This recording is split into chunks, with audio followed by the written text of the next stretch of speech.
Our greatest suffering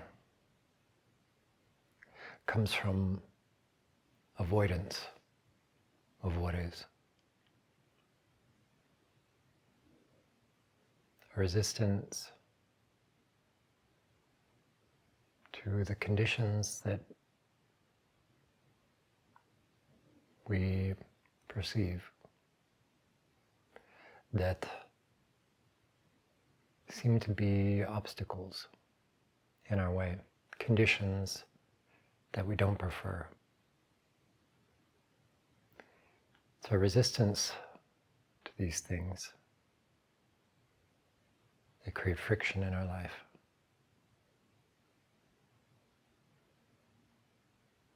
Not that our lives should be easy. It's the opposite. It's that we embrace these challenges.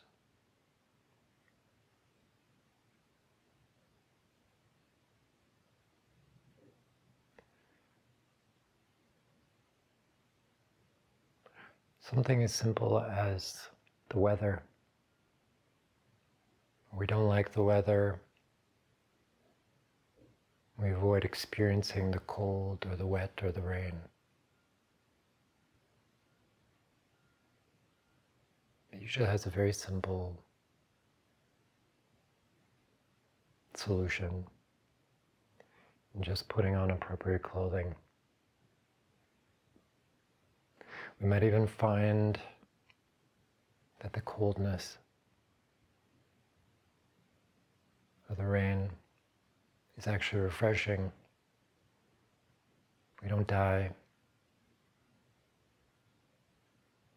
We can observe that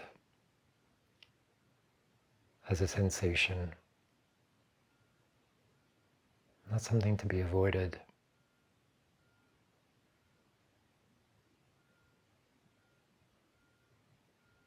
When we embrace these conditions that we might try to mitigate or avoid, we come in contact with our own resilience.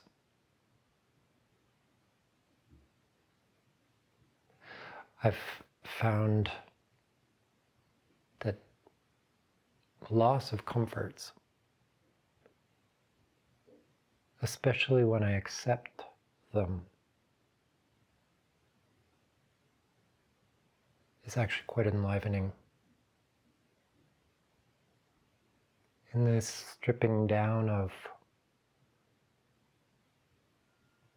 this ideal state that I would prefer, and I actually accept what is, there's an aliveness.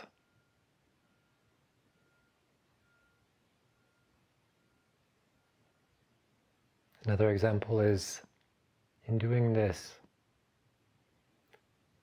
the thing that stopped me in the past was comparing myself to other people, to what other people make, produce, present. But in doing it and casting aside those resistances or facing them, embracing them, really, recognizing that I might not appear as polished or what others might consider presentable. I actually come in contact with myself, the things that I value. I value rawness and realness, vulnerability. It's in these life challenges that I have found my true self, or a truer self, than the kind of onion skins, the layers of persona that inevitably we wrap ourselves in.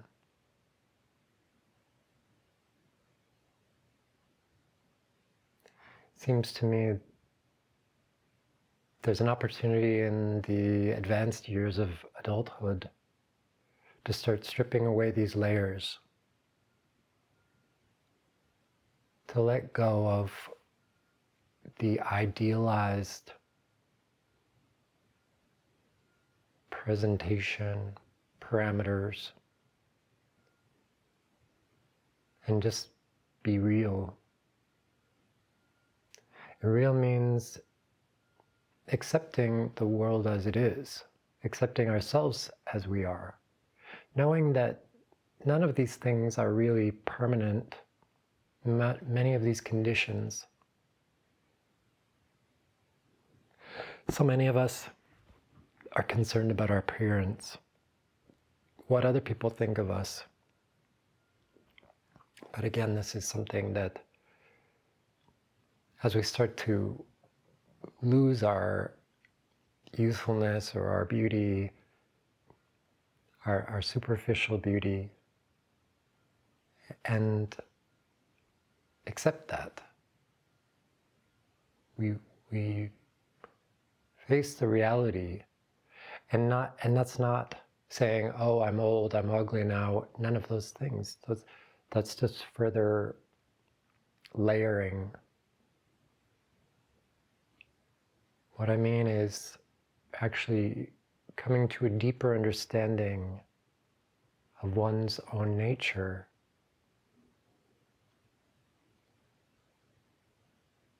The things that we're made of are the things that we create. Nature created my body and my appearance. I can't take any pride in that. I didn't do something to achieve that. It was nature and genetics. And even so many of the circumstances of our life were not things that we consciously chose. Yes, I think we should take responsibility for our lives. Not to blame ourselves for what we might perceive as shortcomings, but really our persistence, our determination, our willingness to accept what is. And what that means is not arriving at quick conclusions. It means a presence. It means a willingness to not decide what things are. Not to come to quick conclusions about things. Just being with what is. Just observing the sensations that we might, if we're thinking about it, we might decide they're not what we prefer. But we don't have to make that assessment. Does it change anything by not liking the weather? By not liking our appearance? By judging these things? I don't think that's how we become better or offer more of our creativity, more of our soul. Those resources that are within us, that I think is our purpose. Our purpose, I think, is to know ourselves better, to reveal more of ourselves to ourselves. I've noticed that for me it is important that I be recognized.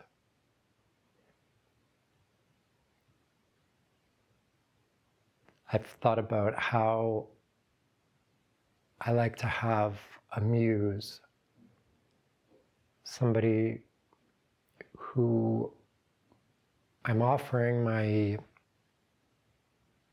gifts to. And I've recognized a kind of perseveration on one person at a time. And then when there isn't that person, I feel this kind of emptiness, that I don't have a reason to express myself or create. That life kind of loses its meaning. And I've been faced with this in isolation. And that isolation is kind of complex and mysterious. Partly I've chosen it just out of a sense of survival, of meeting my own needs. And I think that's been instinctual. There's been some guidance there to find space for myself. And as I've said before, it's not easy. But that hasn't stopped me. There's times when I feel like life is pointless. But then I pause and I reflect on the fact that this is my life. I need to be living it for myself. And what does that mean? It means that I embrace the challenges that I value, the things that I think are important. Because it's too easy when there's somebody else to project onto them what you think they want. Just like we project onto the world what we think would be better for the world. It would be better if it was sunnier. It would be better if it was warmer. And all of these judgments are us living in resistance to the life that we're experiencing. I do believe that our happiness comes from an alignment with what is. And again, it's a difficult thing to conceptualize, and I think we're not supposed to conceptualize it. We're just supposed to embody it. As soon as the thinking mind comes in, it starts to compartmentalize things. And it wants to fix things and change things and adjust things.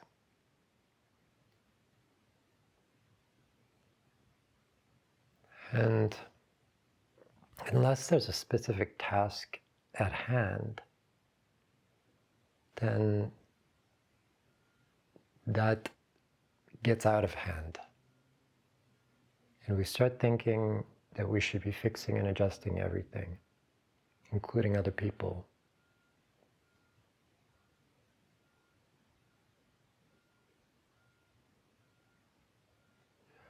I think it is very important that we share ourselves with those who are interested, but primarily we need to be attuned to ourself, our inner voice of creative expression. And I think when we are very tuned to that, we're not dissecting and judging and overly assessing things. We're just doing. We're in this flow of expression.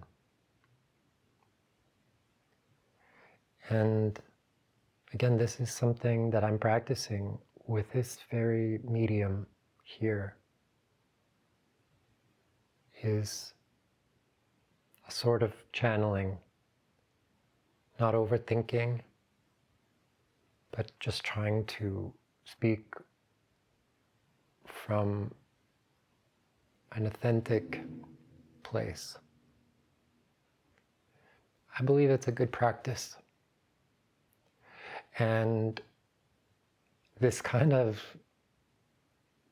gift that this technology that now is ubiquitous, it's now practically everybody on the planet has this opportunity now to be able to broadcast themselves and to share themselves with whoever's interested, whoever happens upon our creation. Our mistake is in judging it. We can judge things. That's a capacity that we have. But I think we should be wise about it, because every time we judge something, we dissect it. And we create distance. We do have a capacity just to observe, just to witness. And maybe thoughts and emotions come up. But we are not our thoughts and emotions. They're kind of just moving through us. They're just like a radio or a TV picking up a signal.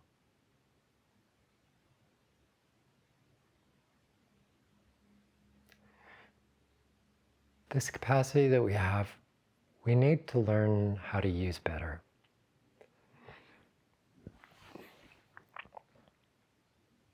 I think there is something interesting in that we can pick up good ideas. We can pick up insights. And I don't think they're necessarily ours. Just as we can pick up bad thoughts, we can pick up good ones too.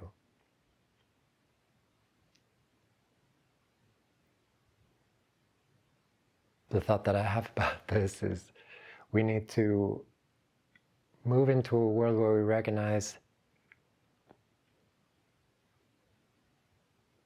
how much we share the noosphere, the mental sphere.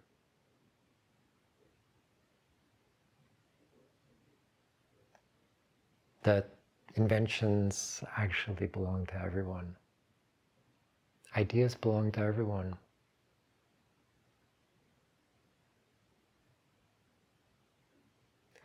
And we actually do need to help other people with their minds, with their thoughts. Not in a forceful way, in an offering.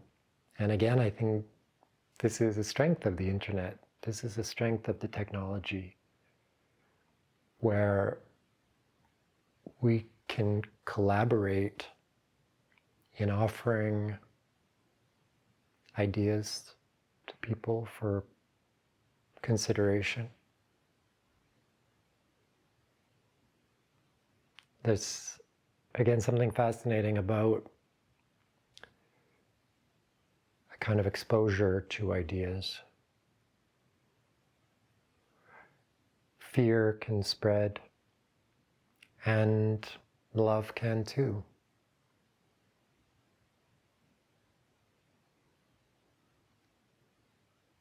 There's also orders of these things that have a higher kind of harmony or potency. And some ideas are better than others. But again, in a kind of subjective way. They have to be integrated for them actually to be helpful.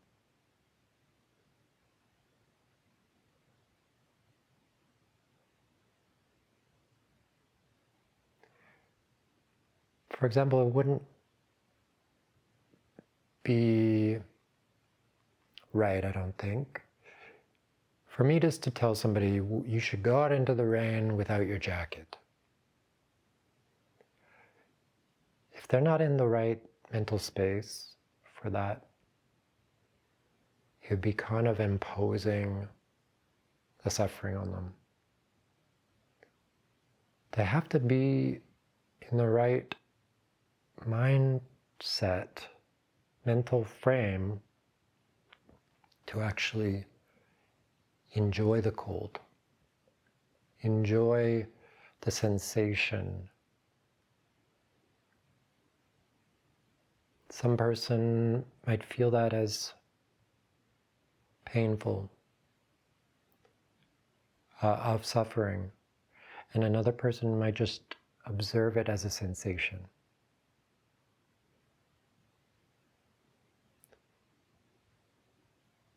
Our minds and our nervous systems are so complex. We need to think about them in a kind of system way, kind of systems theory way, where there's all these branchings of logic.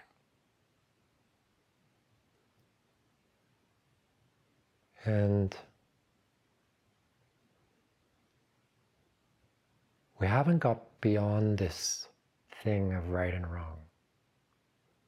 We think there are these things that are objective truths of right and wrong. But I think if we could see the inner logic of people, we'd understand better that the equation is unique to each person. We only see the input and the output. We don't see the whole equation. And the equation at least began the day they were born, or in the womb, and I think even before that. I think the equation is kind of timeless. And there's parts of the equation that have greater weight, brought to the forefront, emphasized, triggered.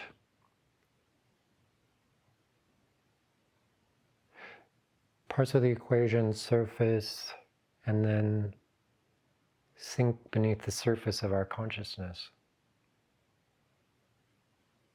It's stratified.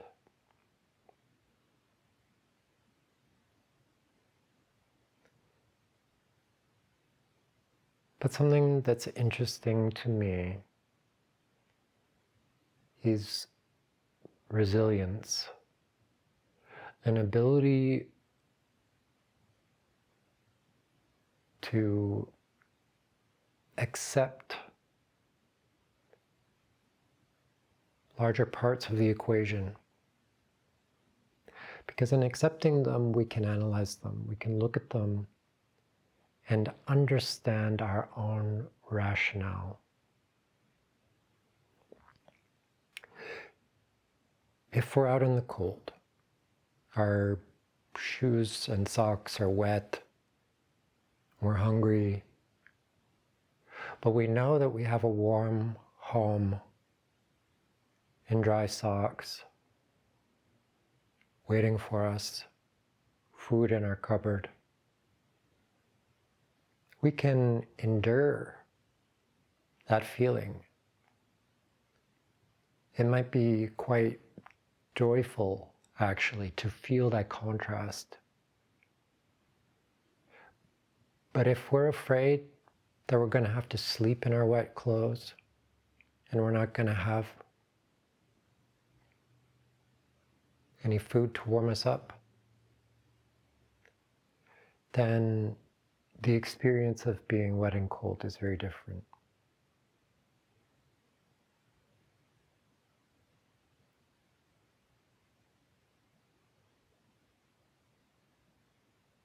Often it's that we can't see around the corner.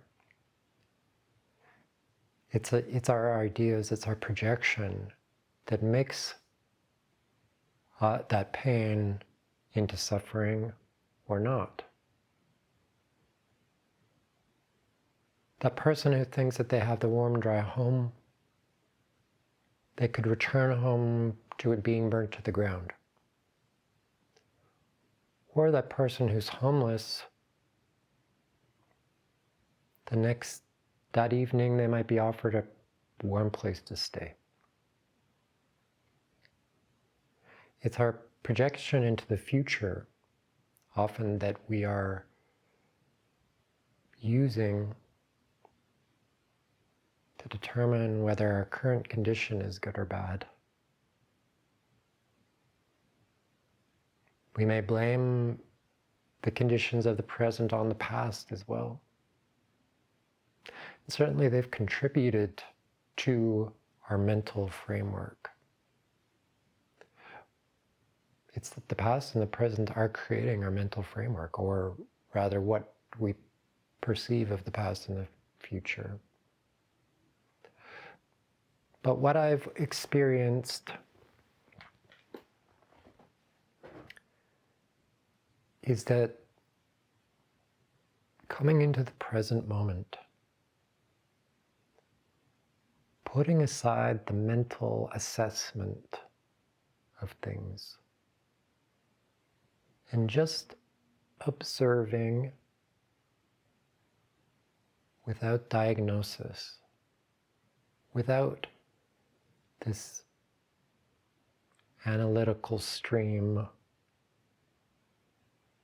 just witnessing what is relieves suffering. Sometimes it makes the sensations even more vivid.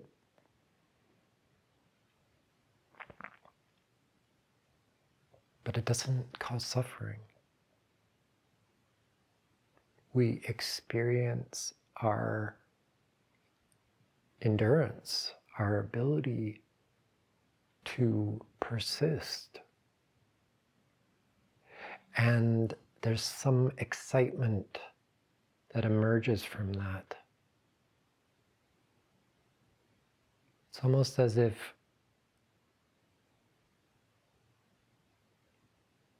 it calls forth strength from within us. Because the present is where our power is. We cannot change the past other than reframing it. And the future is this vague and too often fearful unknown. We have habits of framing the past and the future. As we come into the present, we let go of the past and the future, or soften our hold on them, our framing of them. The present becomes much more vivid and compelling, as it's meant to be. That's where we are. That's where our power is. That's where we can respond. And as I say, there's something that comes forth when we're faced with the challenge of the present moment. There's also a kind of faith, because there's a knowing.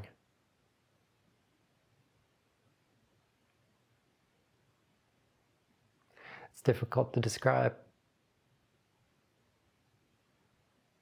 It has to be experienced.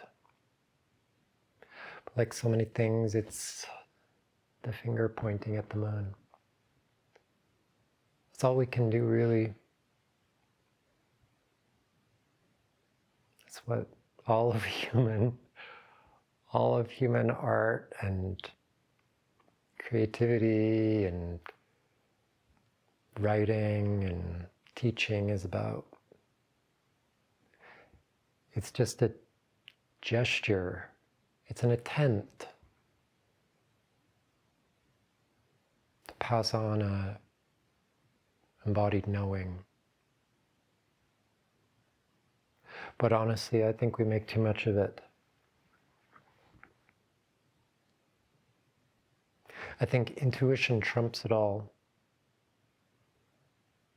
Our world is kind of upside down, where people who have become so ossified in their ideas about how things are, how the past was, how the future will be, how it should be, this kind of deterministic analysis of everything that locks everything up, that makes it so rigid and fearful. You've got to work 9 to 5, you've got to do this, you've got to do that, or else. And then this becomes internalized in our nervous system, where we can't even be present for a moment. We can't just be with what is. When we are present with what is, it actually becomes very vivid, very fascinating. There's a kind of drunkenness.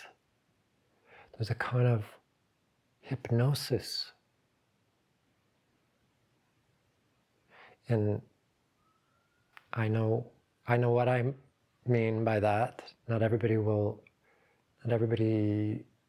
knows what I know about hypnosis. There's an expansion of awareness. There's both this softening and expanding of perception. It's not a going to sleep. It's a just less analysis. That analytical part of the mind quiets. And the deeper part of the mind that's always listening becomes more vivid. This is actually the most beautiful state to be in. It's where the artists and the mystics are always trying to get into, because they know that's where the fount of consciousness is. That's where the power is. That's where the beauty is. That's where the love is.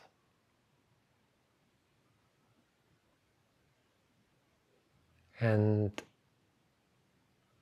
when we're in that fount, we feel emboldened. We feel fearless, and we feel emboldened to embrace what is. I think it's interesting to think about times and people who have had lives that were much less comfortable, harsh even. And yet I think probably those people were more alive than a lot of us who are in constant comforting conditions all the time. These comforting conditions are actually quite pacifying and numbing.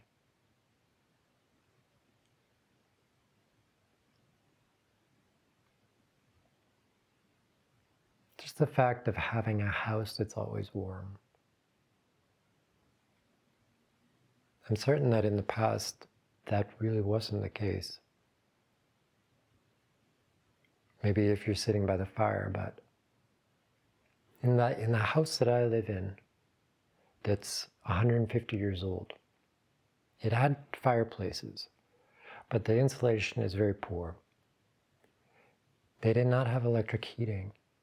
And unless somebody was stoking the fire constantly, then the room would not be warm. And I live in Canada, it gets very cold. There wasn't all these conveniences, and I don't think that they missed them. They weren't aware of them. This actually was a grand house, a fancy house.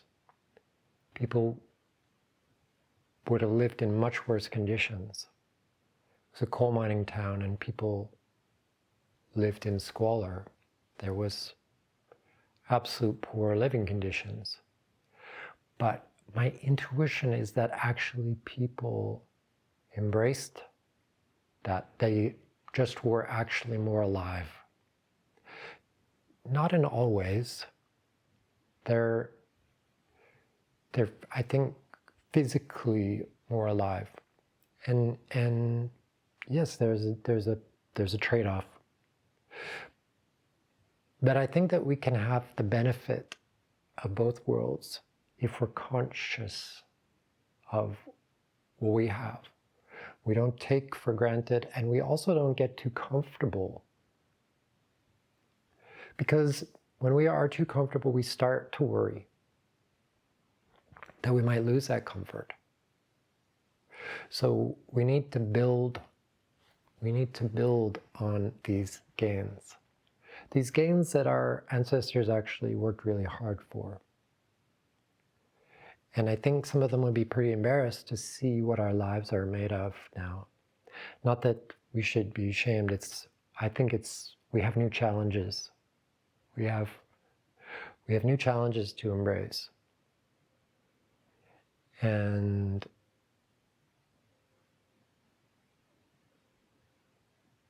we should not get distracted and apathetic. We have a lot of free time now, and there's a good chance that we'll have even more of it in the near future. I think that is the stage that we're going through, and we need to understand why the suffering is occurring. Because in our increased leisure, we don't know what to do with ourselves. And so these kind of negative traits of the mind that previously people didn't have any time for. There was no time to worry about the childhood abuse or what somebody's appearance, their wrinkles, or their gray hairs, or any of that stuff. Right now we're worrying about stupid shit because we don't have to worry about survival. We need to focus so that we can continue to progress, not get caught up in this or prolong this unnecessary suffering. It will take some real adjustment.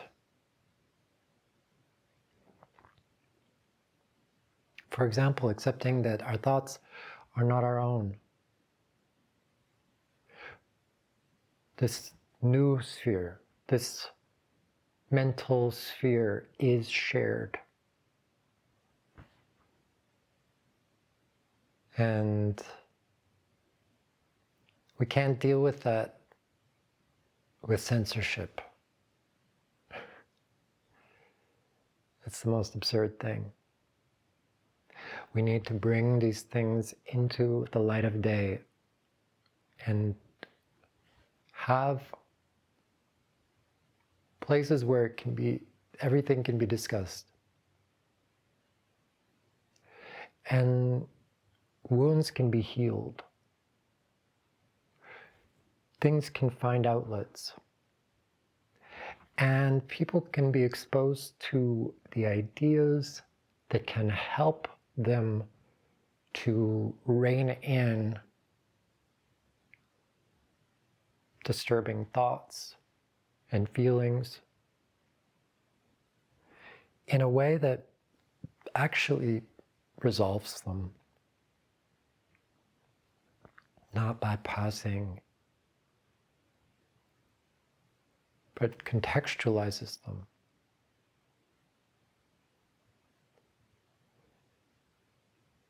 There is there is an approach to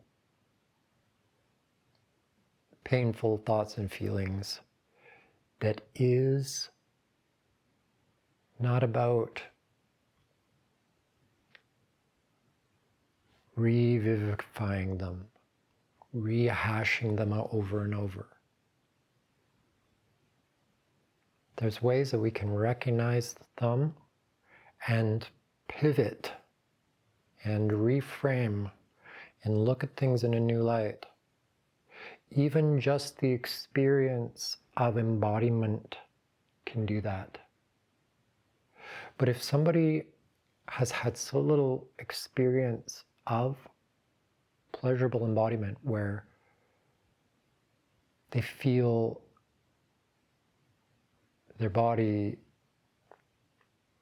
in a way that makes them feel alive, if they don't remember that, or they haven't had enough of that experience, then thoughts of the past and the future may possess their mind, and they may regularly be disassociated and not even open to having a healing, embodied experience.